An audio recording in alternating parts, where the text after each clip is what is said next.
Venri Chapter 28. Garrus. When he woke, he was still joined to his blissfully sleeping wife, who was sprawled on his chest, her ear over his heart, her delicate hand curled up and around his sternum blade, knuckles bent on the ridge. He flexed his shoulders and tilted his neck, stretching out slightly and savoring the feel of her warm, unconscious weight.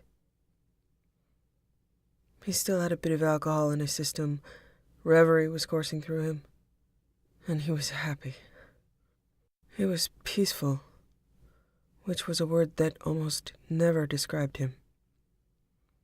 Calm, yes. Quiet, yes. Still, yes.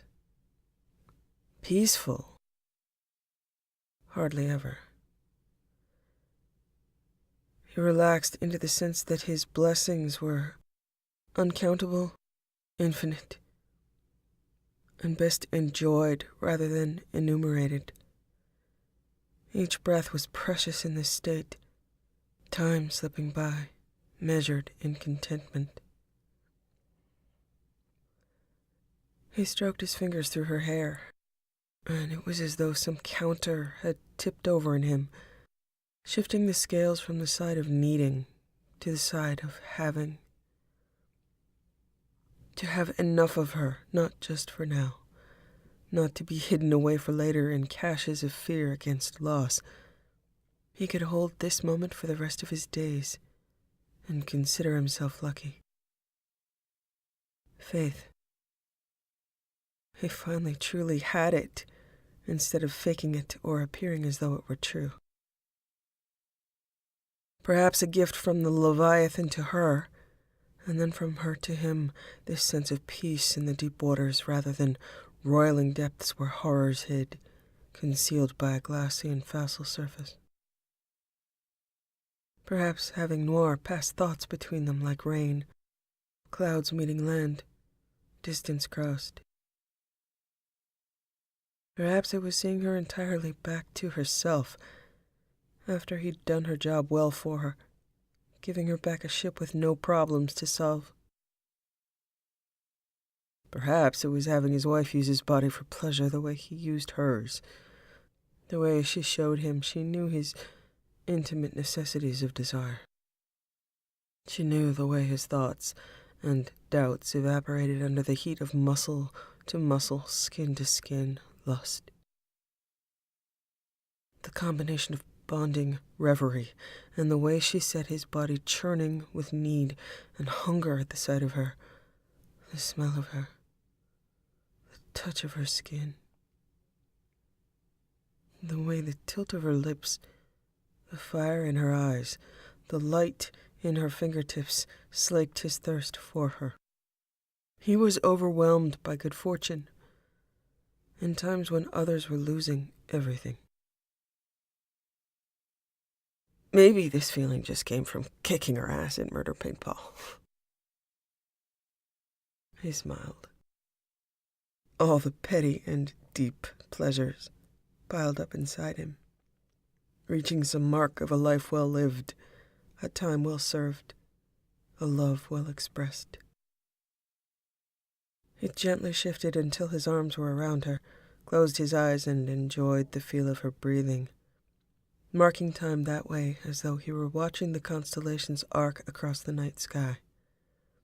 He drifted back to sleep until his vibrating alarm woke him.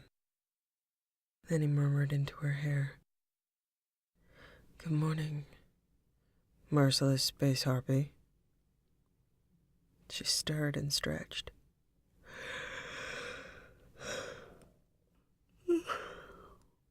"Morning, foul betrayer." He kissed her. "I have to go. I'll be back to wake you in a few hours. The loss of my pillow will be sad, but your service is appreciated." He rolled to the side and pulled from her body with a regretful sigh. She reassembled her collapsed limbs into a curled position, her hand still on his chest until he shifted away. He settled the blankets around her and told her, "I am going to have trouble walking today." She gave him a sleep-drenched, eyes-closed smile. "Suck it up." He kissed her hair. "Someday, I'm going to slip red sand into your rinkhall. See what you can do." Her soft laughter followed his ache-strewn progress into the shower.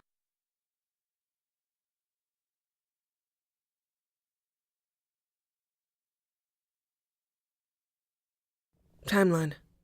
Priority. Geth Dreadnought. Shepard was busy saying, "I hate those hunters so much. Always have." "I can make them fight each other to the death if you prefer." "Yes, that. Please that. Then have Tika shoot the remains. Then I want to stomp on them." Kinky. "Always gotta make it weird, Vicarian." "Do not speak like this in front of Tika. She's still too young." "She's gonna die in 12 seconds, Tally. Let her live it up." Shepard.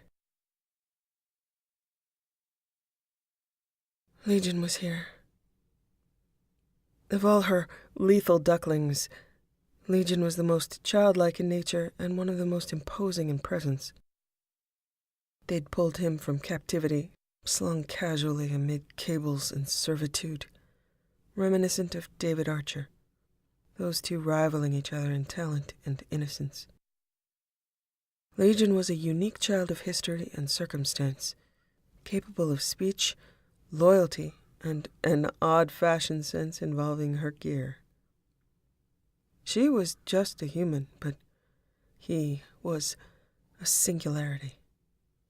He was a bridge between what had brought about this war in the first place.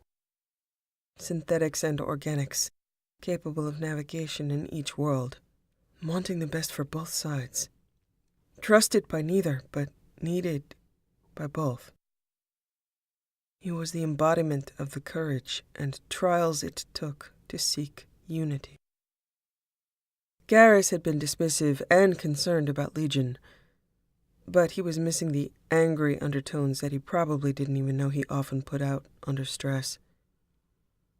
Finally, Garrus's body stance and his subharmonics matched his words. Garrus had often sounded sarcastic to her just based on the dissonance between his presentation and his oration. Compared to the anger that had accompanied Legion's first tour on the Normandy, Garrus had limited himself to stating that it was likely Legion had been bait. Morm agreed with that logic. High probability that Legion was maintained as an entity to be bait.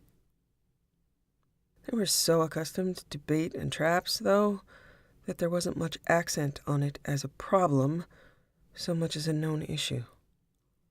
It seemed that Legion was still Legion, his stoic acceptance of his utility included in the package. He still had the ragged hole through his chest, and the plates around his optics that could flutter in ways that reminded her of a butterfly drying its wings after rain, delicate and vulnerable when he spoke to her. She still trusted him, still believed in him. Bait notwithstanding, she would grant him trust. Though Garrus had suggested that he be limited from accessing the Normandy systems. She agreed. There was no real reason why he should have access. Legion's priorities were the Geth and the resolution of the conflict with the Quarians, and he was not a member of her team. He was a representative, and as such, he had the same clearance as Admiral Shakarian, carefully not allowing either side more access in a diplomatic balance. Between Legion and any of the Quarian admirals, excepting Tally, Legion won in terms of loyalty, charm, and tactics. This conflict was a suicidal mess of hubris, and she was disgusted by Quarian ambition put in context with the Reaper invasion and the quiescence of the Geth before being driven to seek Reaper aid. To start a new war while others were fighting the defining war was unconscionable. She'd seen Legion in battle, under stress, talked to him and fought beside him. As she'd noticed with Thane, Legion prioritized her presence and protected her. It wasn't romantic love, but it was love, and it was loyalty. Unchanged since she had last seen him, other than his being more willing to take individual action to benefit the team. She felt kindred in his loyalty to the concept of consensus, his hopes of a brighter future for those he considered to be his people. His priorities and patience and hope were most aligned with her own out of the many of the companions she had. He credited her with some inspiration. After he'd been shorn of entrapping cables, he'd proceeded to the next target with undimmed hope. She admired him and was honored by his deference. Legion's loyalty was a precious thing. The evocative turn of his head, the softening of his voice when he spoke to her, those moments where pause and hesitation led to revelation, these things she treasured. Garrus saw a machine. She saw the power of choice. Legion chose, and that was his strength. She chose, and that was her strength. She'd seen enough of the conflict in him about the choices to recognize its burdens. Garrus was precise, finding the efficient distance between two physical points, impatient with anything less solid. In Legion, she found someone who sought different points, those more akin to her own.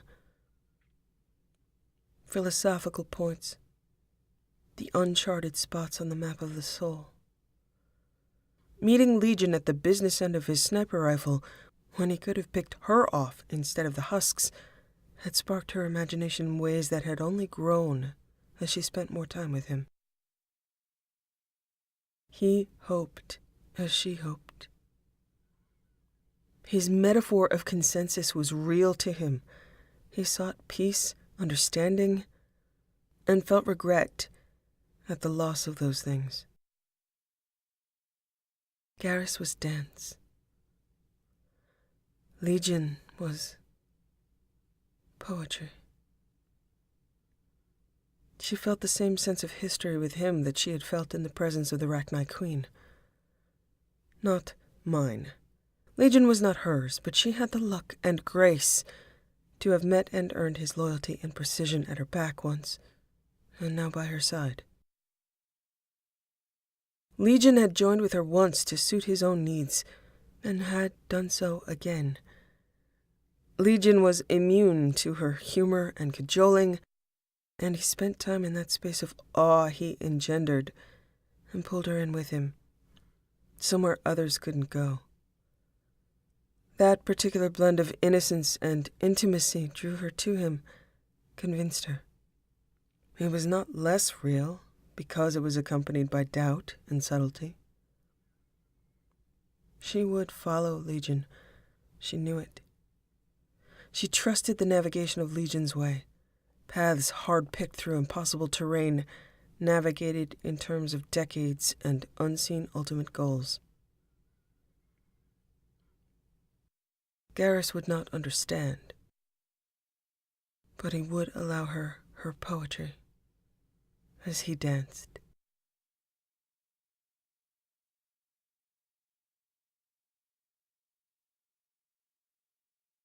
Timeline: Rannoch, Geth Fighter Squadrons. Oh boy, she got to be uploaded. She turned to Garrus, who was trying not to smile. He shook his head. Well, I've got odds that you'll take down whatever's in there. To bet otherwise would be ignoring history. Legion, if this does any harm to Shepard Commander, I'm taking it out of you component by component. Legion nodded. Acknowledged.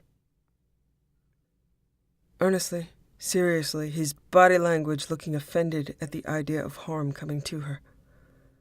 Hard to imagine this was any level of trap, except for everything usually being a trap. This wasn't a dive into an ocean, and her body would be right here. She expected more resistance from Garrus, but he'd changed. He didn't accept her choices blindly, but he had learned the limits of his impatience and fear. He'd created emotional safe space when they met emergency together, and when she met emergency alone, he gave her the faith he'd promised her. Yes, it always was that important.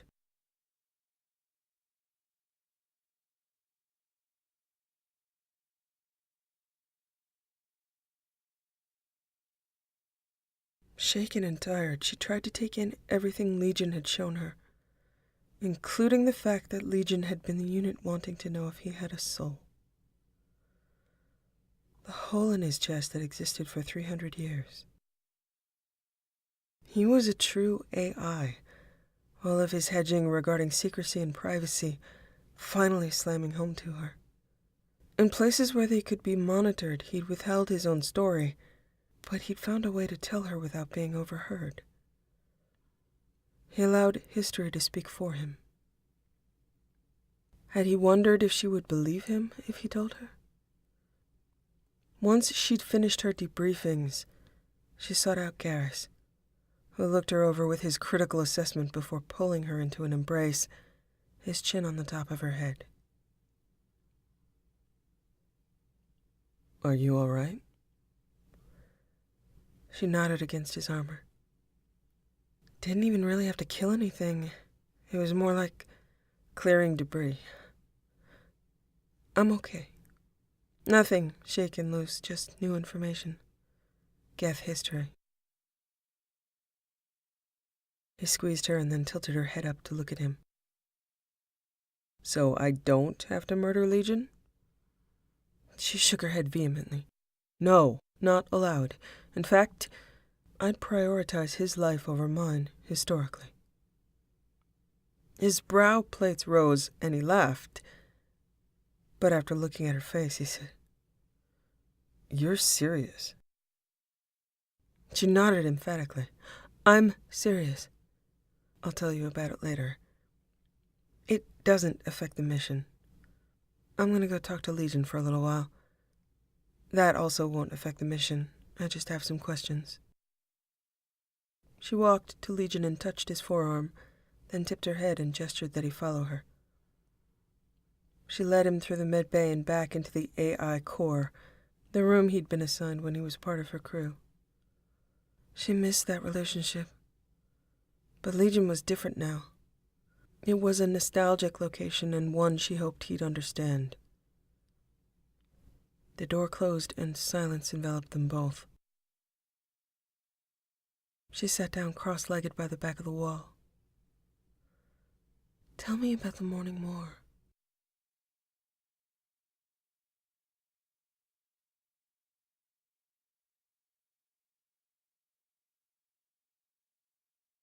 Garrus. It had been hours since he'd seen her. He checked the usual places where she would be, remembering that she said she wanted to talk to Legion. They were not in the war room. She was not in the cabin. It looked like she was asleep from her readings. Rather than ask Edie where Morim was, he considered the data he had and thought maybe she was at the AI core, speaking to Legion privately. When he entered, she was asleep on the back ledge of the room, stretched out and comfortable on her side, her cheek on her folded forearms. Legion was watching her sleep, the plates on his head moving slowly. Garrus wondered if his mandibles had the same effect, giving away internal thought. Legion didn't turn to look at him. She wished to hear a story. Garrus looked at her, and then at Legion, not surprised that she had inspired this loyalty in him. Garrus had no idea what Legion was, but Moram did, or thought she did. Garrus told him, "She believes your life to be of more value than hers." Legion didn't turn from watching her. A disturbed wave of the plates at his crown, and then stillness. He shook his head slowly. "She is mistaken." Garrus smiled. "Agreed. Legion, do not put her in the position of protecting you at the cost of her own life." Legion's head turned to Garrus, and it looked as though he raised a haughty eyebrow. "It would not happen." Garrus looked at him and relented. "It isn't a criticism. I need you to know how she values you, if she has not told you herself. She guards the people she values." He didn't want to call Legion a thing. She was asleep, but he didn't want her to hear that. Whatever was going on here, he knew enough to respect it. Legion's eyes moved back to watching her. "She did not tell me. There is a word for you making that request of me." "And what is that word?" Legion turned his head to Garrus. "Ironic." Garrus almost smiled. "Yes, but we will try."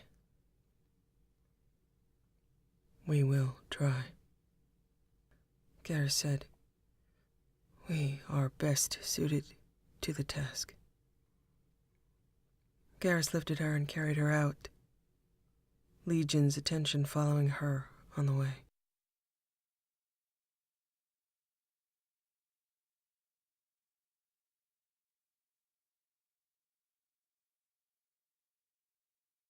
Timeline. Priority, Rennick. Shepard. Legion crumpled to the ground, giving up the last of himself to inspire and guide his people, and Moram lunged for him, catching his body as she fell to her knees, rocking him back and forth while she cried. He was dead weight. She felt the whir and the light fade from him. He grew cold and silent in her arms. Tally fell to her knees beside her, and Garrus put a hand on her shoulder, both silent. "We did it, Legion. You did it. You made it happen. The Geth and the Creators will work together now, I promise. Tally will make sure, and if it doesn't work, I'll shoot holes through them to match yours. You did it." She held on to him for a long time, grief, knives at her throat. When she tried to shift her position, Garrus lifted Legion's body in his arms carefully. "I'll get him back to the shuttle." They wouldn't leave him here alone on Rennick. He would be on the Normandy, safe, part of a team. Oh, spirits, Legion, I am so sorry. Tally held her as a fresh stream of tears fell from her, pulled from her. The weight of being the only person Legion had confided in, aching. Too small of a legacy. Garrus carried Legion's body back into the AI core. They put him back down where he had been the first time he'd come onto the Normandy. She thought briefly of a memorial to him, and coming back later to put it down on the ground, and then she was suddenly frantic with the sense of no more time, no ability to do things later. Garrus followed her, a silent vigil spirit, as she went to their quarters and rummaged until she found a map of Earth, an old one, sentimental paper. She would want at some point to have a map like their galaxy map, lit up in all the places Legion had gone with them. But that would be for later. That would be for everyone. This would be for her. She found an indestructible envelope for it, clear and thin, and went to the shuttle bay, Garrus following her. When she sat down in the pilot's seat, he put his hand on her shoulder. "Let me do it." She nodded, giving the tears another chance to slide down her face, her vision clouded. She sat with her back to the pilot's chair, on the floor, and Garrus took the shuttle back down. Nobody had known him. Tally had tried to kill him. Garrus had resented and mistrusted him. Everyone else had treated him as an unfortunate and dangerous whim of hers. The sheer, lonely expanse of time that Legion had spent on his own, with no support, reaching as an individual for something that required a group. That echoed like loneliness in the ocean of the Leviathan. Something she couldn't fathom. She'd been alive 1/10 of the time he had, and she'd had friends and love. Garrus held her elbow and supported her as she walked to the spot where Legion had fallen. She dug a hole in the sand. Garrus helped dig it deeper with her. She sat on her knees, lip trembling and tears coursing.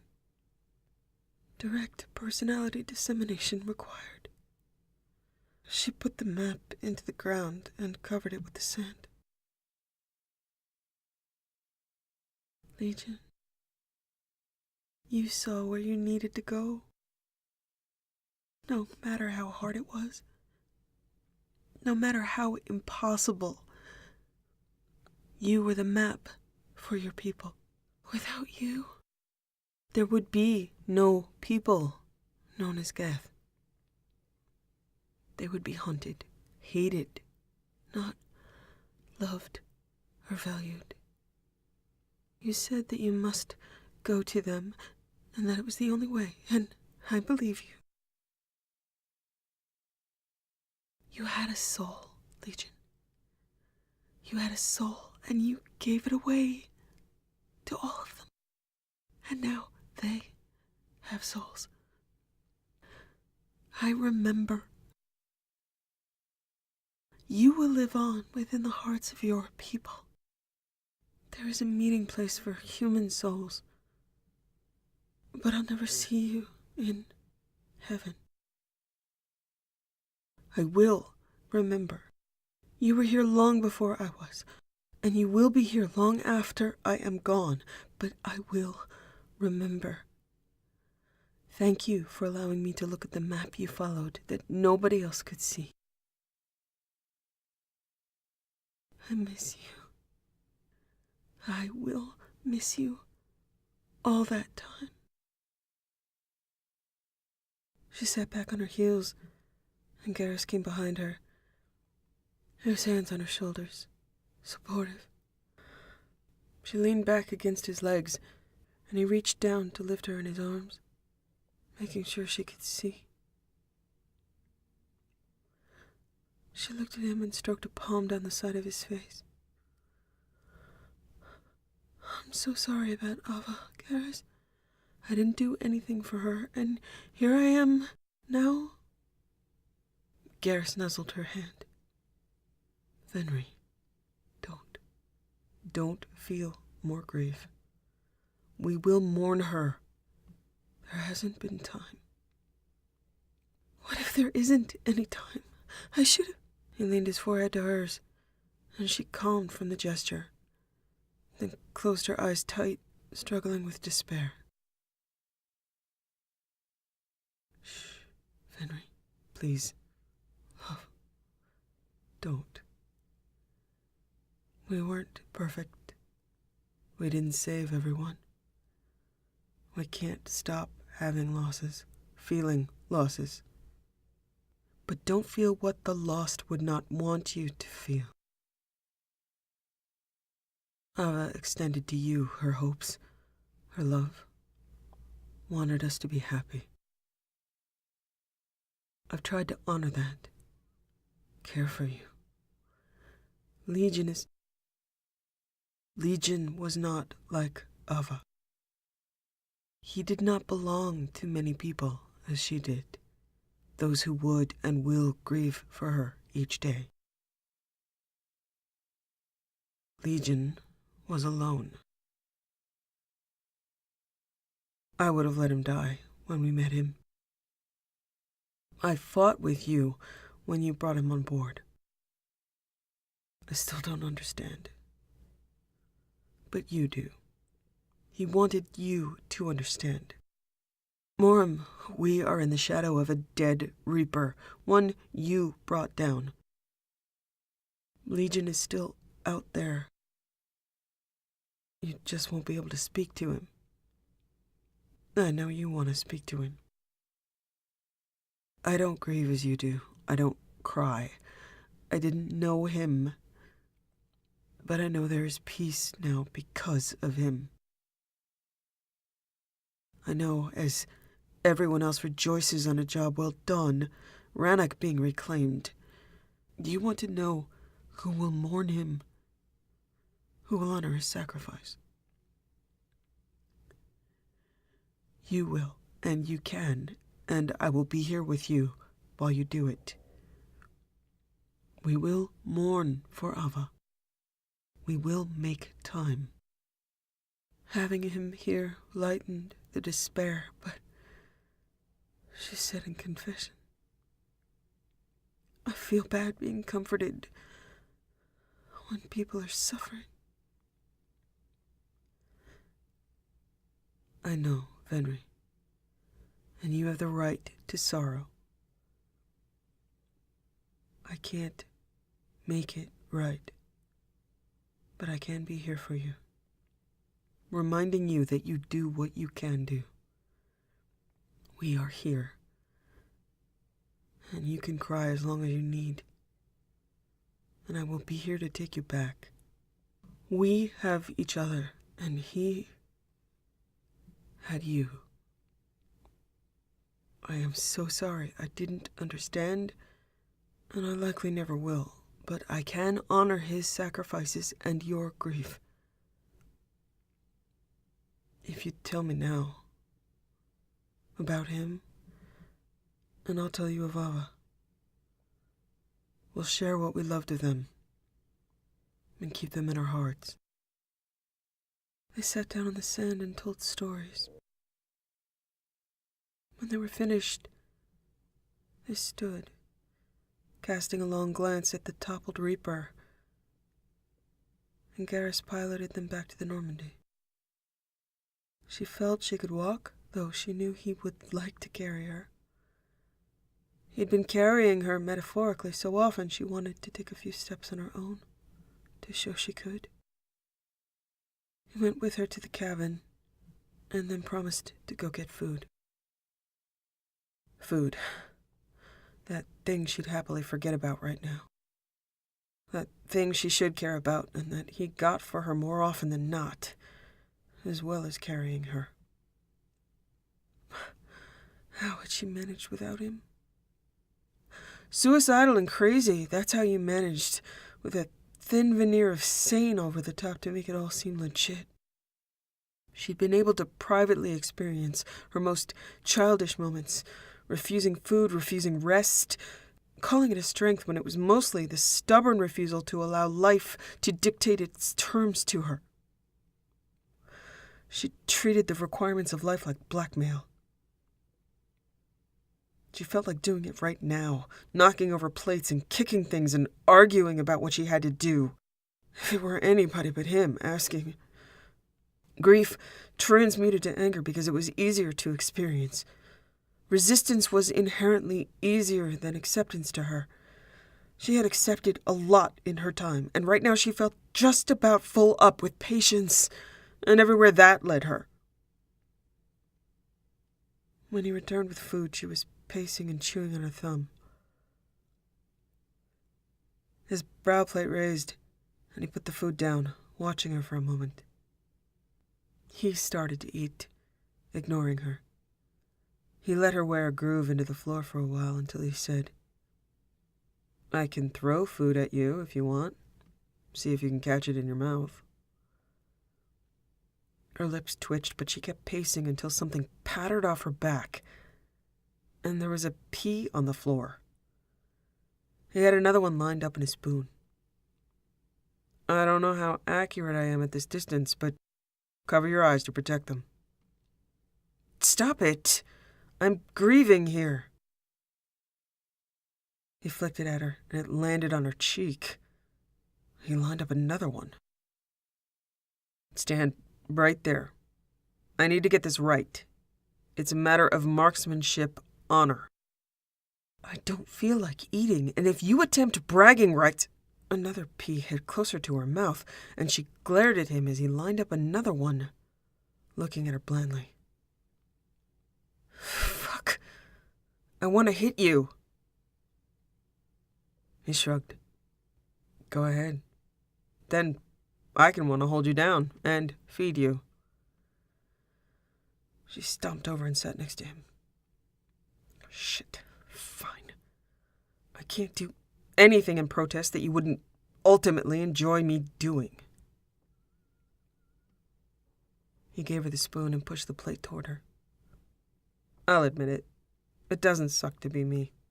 When you kill Reapers and you are grieving, you shouldn't be hungry and exhausted.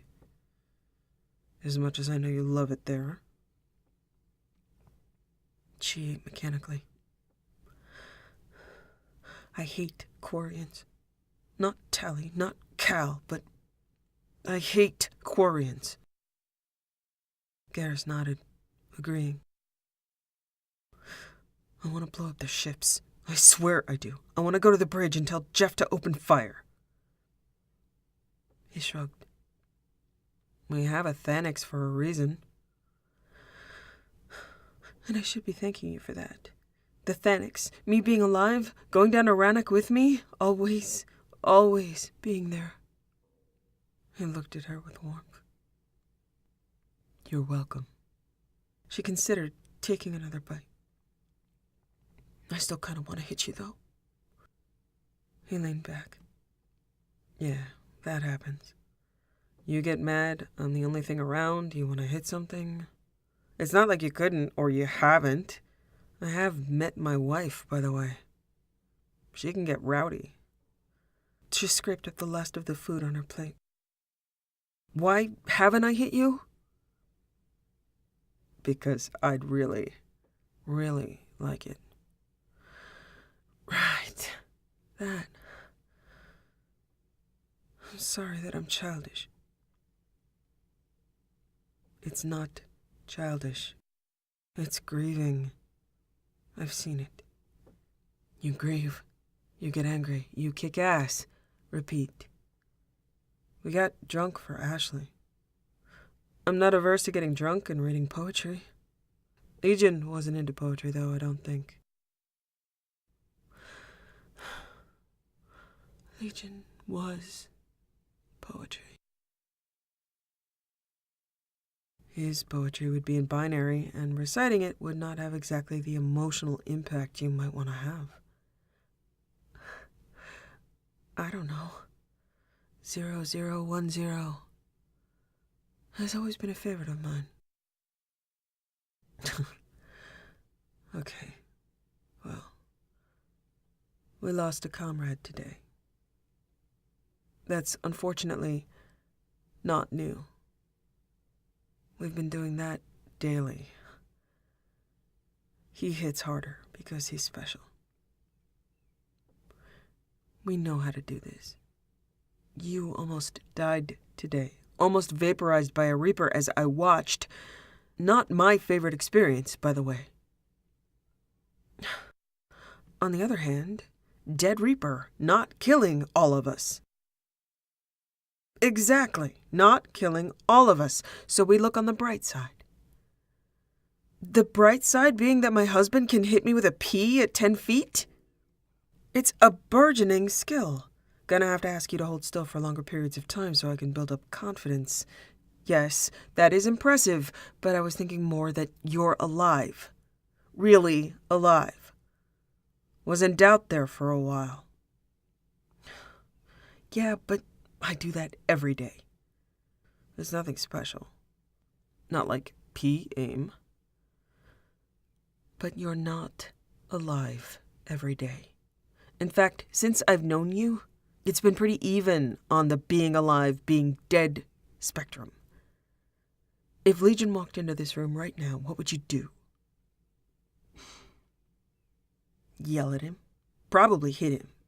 Maybe yank a cable and pull, see if there are sparks. Definitely that. It's a wonder I didn't strangle you the moment I saw you. Well, that's fair. But I'm betting you'd just give him one of your running, jumpy hugs. Maybe do some squealing. I'd say I don't squeal, but I have to consider my audience. Especially if said audience could make you demonstrate it. Yes, but Legion won't walk through that door. No, he won't. But there's grief in this room. You, Bakan, waited 2 years to walk back through a door. Each day I woke up from a dream you were in. I never touched you more than holding your hand. I dreamed of bonding ceremonies. I was unimaginative and your colors were blue. Every night, I'd have these dreams of being happy with you, and then you dying. The dreams faded, or I didn't remember them anymore, but the feeling was always there. I told myself I'd gotten over you, but then so many times, I'd see you in a crowd, just outside my vision, red hair or the imagined curve of your hip. I'd be frantic, and then I'd be furious at you for dying. I'd want to kill you myself. Then I'd feel that crushing guilt after all that time, still unguarded against it. So I understand grief. For me, when the subject of grief comes up, I can't help but remember who I was for those 2 years, and that you are right here, right now. Every time I see you, I'm struck by that. It's like the dreams I had those long years. Sometimes vivid, sometimes subsumed. Always remembered, always there. I see you hurt and grieving and angry, and I want to do anything, everything to fix it. I know it needs time to heal, and we're trying to get ourselves time, but every second I want to spend making up for all that time, all that grief, all that loss. Suddenly, touching him sounded like the best idea she could have. She knew she'd be blinded by reverie, denied contact to this broken glass feeling of grief. It had seemed selfish and escapist a moment before, and now it felt like communion.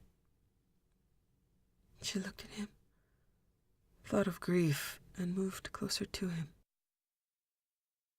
He pulled her into his lap with his easy strength. For Ava, how did Turians grieve? What do you want to do for her? During our bonding ceremony, there were symbols of what was needed to live together. Food, drink, fire, spirit. For death, there are only 2 requirements: fire and soil. Fire consumes the body. The spirit is the smoke, and the soil is where they came from, where they return. Bonding ceremonies have more to do with ostentation, but a funeral is symbolized with common things. Not out of disrespect, to symbolize the fact that death becomes so common that it is memorialized that way. As common as the air we breathe. Everyone is touched by death every day. Nobody will escape. Well, they hadn't met you. But still. No phosphorus. Simple wood or grass for the fire. Simple soil. Most Turians travel with a pouch of Palavan soil. I lost mine several times. Now it's inside my armor, so I won't be without it, but it's empty.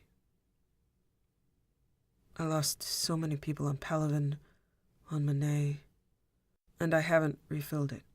They sell soil on the Citadel, but I didn't want to do that. I want soil lifted by my own hands.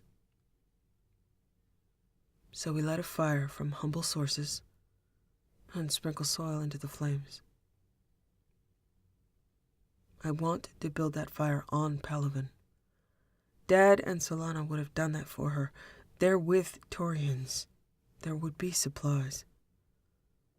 I know she would understand that I want to do it in her honor after getting Palavan back and finding a patch of ground that wasn't blood-soaked or scorched. She stood for a moment and dragged out an image simulator from a drawer, put it on the table, fiddling with her Omnitool for a few moments until she had what she wanted. An image of a burning candle materialized in 3D. She adjusted the color to Vicarian blue, and then sat back down in his lap, his arms coming around her. Candles are...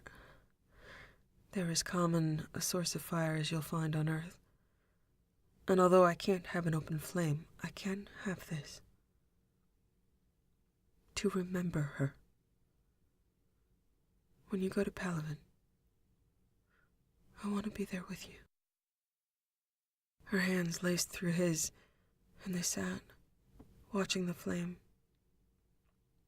He made a soft, keening sound of grief that reverberated through his chest. The hair rose on her arms, the back of her neck, the sense that he was grieving for her as well as for his mother. The sound grew and waned like breathing. The sound poured from his mouth, his chest, his throat, subharmonics vibrating through her spine. It was haunting, all-enveloping, private, vulnerable, and had that otherworldly quality of listening to whale song. It was distorted and augmented by subharmonics, and was without doubt not for human ears. Grief had been a constant undertow in their lives, that sensation that required full attention, and then the guilty need for escape. Grief reinforced itself, demanding attention and harrowing those who left its echoing in empty halls. They both needed to be there, alone and suffering and remembering, honoring those who wouldn't be there to know they were honored. One of her hands tightened in his, and the other went to cradle the back of his neck. The layered plates arched forward in grief, sound coursing through her hand. She put her head on his shoulder. She imagined him as he had been on Omega, always half a hectic breath away from dissolution, only the pride in his personal skills as a sniper and his passion for the lives of his team between him and the death he courted as an ardent swain. If she'd gone to go find Archangel a few hours later, she'd have only been met with the story of a dead vigilante whose body had not been recovered. She'd still be looking for him, or dead somewhere herself, a person who had conquered death but never managed to live. She thought of what she knew of him from the Shadow Broker, the death he had brought about. She recalled the death of Thralug Merklit, red sand dealer, who Garrus had killed through chemical overdose, red sand, direct contact with all four eyes. His grief ran deeper than hers, corroded further into his soul, brought out a virulent ruthlessness. Garrus took the galaxy's injustices personally, each one deeply felt, and the depth that he drove others to feel pain was a reflection of his own experience. She grieved for how deeply those years carved recesses in him untouched by light or love. She had taken Garrus from his mother, and his grief for both of them was inextricable from his time on Omega. Garrus's helplessness and hopelessness had been burned into his visor, names of the unheralded lost.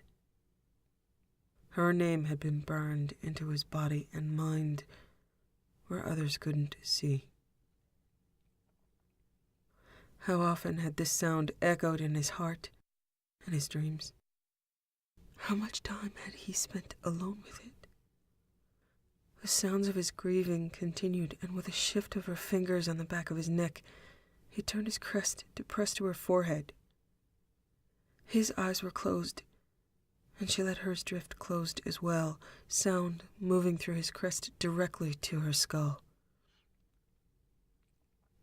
He'd always been volatile, prone to easy explosion, but she also thought of him as brittle, protected imperfectly by a framework of violence and its demanding and exact methods, along with practiced calm. She began to hum along with his keening, producing more of a croon, sympathy, and support. It was an odd and inexpert counterpoint in her flat, human voice. She felt a tremor pass through him as he pulled in a deeper breath, his free hand coming to her throat, spanning its column. His hand was gentle, barely touching, allowing the vibration free space. Her hand moved over the back and side of his neck with the caution she'd applied to building a house of cards. Soft humming, gentle hands, light breath, as though he would fall to the ground if she applied more pressure, or as though he already had, and she would start over, building him back up. He moved her on his lap with gentle adjustments, her forehead never losing contact with his crest, with the sound. His eyes closed until her knees were to either side of his thighs. His hands moved to cradle her throat, and hers moved to do the same along the hide of his neck. They sat with each other, breathing and listening to shared grief. She remembered what he'd said about a Taurian bonded embrace, and whatever hands moved to press her fingers to his kinral. With a soft groan, he continued to hum, but shifted the tone from grieving to his more distinctive, possessive growl, his hand coming behind her to cup the back of her head, talon points on her scalp.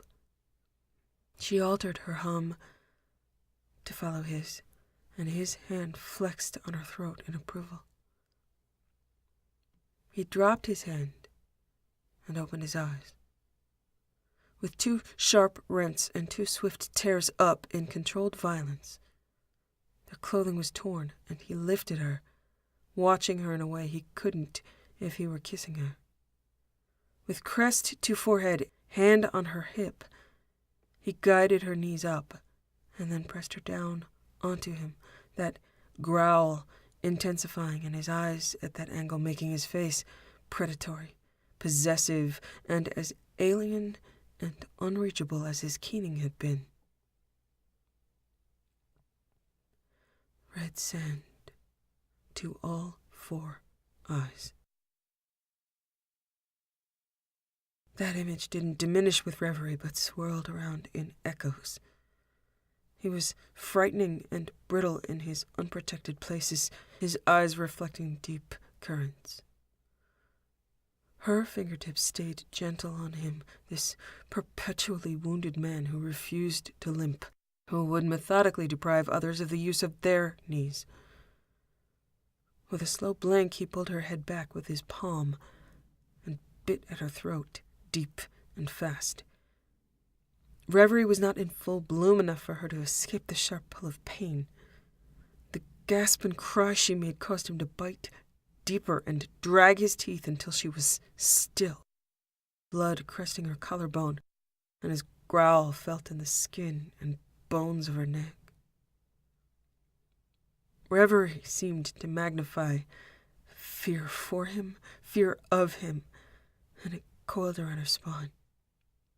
She was sure he could taste it in her blood, smell it on her skin, as he rubbed his shoulder against her, biting down in a predatory shake, holding her still. He pulled in a deep and long breath, his restarted growl more vicious, and her sound gone, as if to hide, to no longer be seen, no longer be heard. His hand moved again to the back of her head, pressing his crest to her forehead again, eyes open and blood dripping down the plates of his mouth. His tongue flicked out, blue blood on it as well, blending to purple. She felt the urge to run, recalling his words. "It's a wonder I didn't strangle you the moment I saw you." Her thoughts were shutting down, but the thrill of fear remained at the base of her mind, amplified by the sight of blood and sharply angled plates and teeth. She struggled to keep her eyes open to his gaze as he drank in what she had to offer, moment by moment. He didn't kiss her. Ideas of the soil of Palaven too deep in his mind to allow anything human other than her presence. Atavistic fear flowed into deeper reverie, and she shifted from thinking that he was looking this way at her to thinking he was looking this way for her. Her shoulders shifted in an attempt at courage, and she centered her eyes on his, lifting her hand to his fringe, the other hand moving over the scar on his face, lightly. Her eyes emptied of fear and filled with love for her bondmate, the man who had ordered her to take him with her in Dr. Michel's clinic. "I'm coming with you." If he hadn't said it, she wouldn't have known him. Joined in a Turian embrace, he watched her as reverie traveled to every corner of her body. The stillness in his eyes lent a formality to his movements as his body sought hers, a spell she wouldn't interrupt. Things she might have hidden behind closed eyes, humor, or looking away, were open to him. His unbroken gaze that had so unnerved her now drew her into a state of mind and a state of body that resisted the passage of time. There was only blue and bond, and she found herself not lost in it, but found